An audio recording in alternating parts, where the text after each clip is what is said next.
रमज़ान का मुबारक महीना अब बहुत दूर नहीं रह गया है। अगर आप भारत में रहते हैं तो ये महीना आपके लिए मंगलवार को शुरू हो सकता है। अरब दुनिया में चांद देखा जा चुका है और सोमवार रमज़ान का पहला दिन होगा।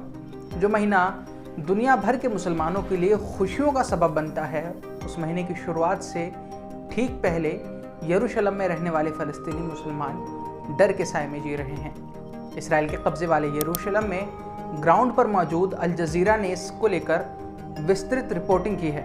अल जज़ीरा की रिपोर्ट बताती है कि कई फ़लस्तीनी अपने घरों को सजाने में या खुशियां मनाने की कैफियत में नहीं हैं।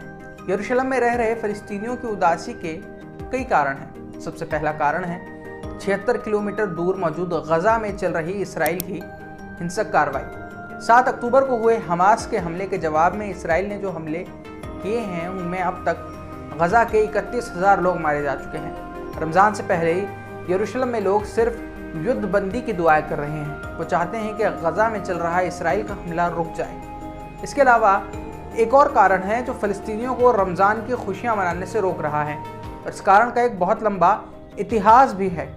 ये कारण है रमज़ान के महीने में मस्जिद अल अक्सा पर इसराइली सेना के हमले।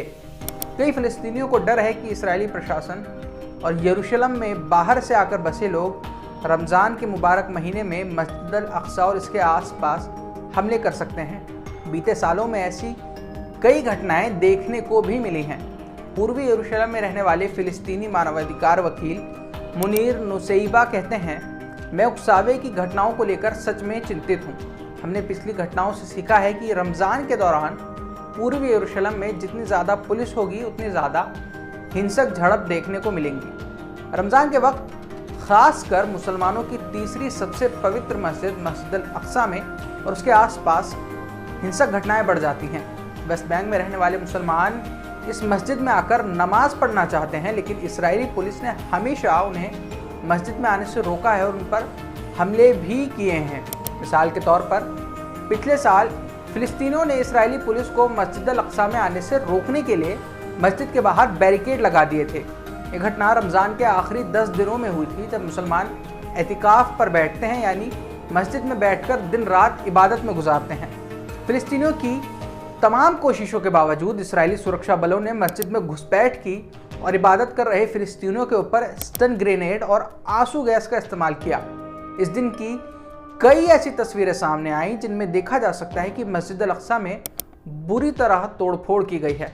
कुछ तस्वीरों में ये भी देखा गया कि इसराइली सुरक्षा बलों ने फ़िलिस्तीनियों के हाथ पैर बांधकर उन्हें मस्जिद में ही बंद रखा है। इस घटना में इसराइल ने 450 फ़िलिस्तीनियों को गिरफ्तार किया था। हम अपने दर्शकों को ये भी बताना चाहते हैं कि इसराइली पुलिस फ़िलहाल इसराइल के राष्ट्रीय सुरक्षा मंत्री इतामार बेन गुविर के तहत काम करती है, जो कई बार वेस्ट बैंक पर फ़लस्तीनियों को रमज़ान के महीने में मस्जिद अल अक्सा में प्रवेश से रोकने की बात कर चुके हैं। मस्जिद अल अक्सा से जुड़े फैसले लेने वाले अधिकारियों ने बेन गुविर के मशवरे पर अमल नहीं किया है, लेकिन कई बार सुरक्षा के नाम पर मस्जिद पर कुछ प्रतिबंध ज़रूर लगाए हैं।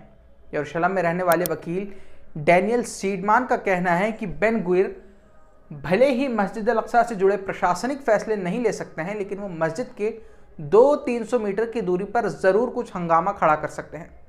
गज़ा में चल रही जंग के बीच यरूशलेम में रहने वाले विशेषज्ञों का मानना है कि अगर इसराइल मस्जिद अल अक्सा पर किसी तरह की हिंसक कार्रवाई करता है तो इससे बड़े स्तर पर अशांति पैदा हो सकती है। ऐसा इतिहास में भी देखने को मिला है।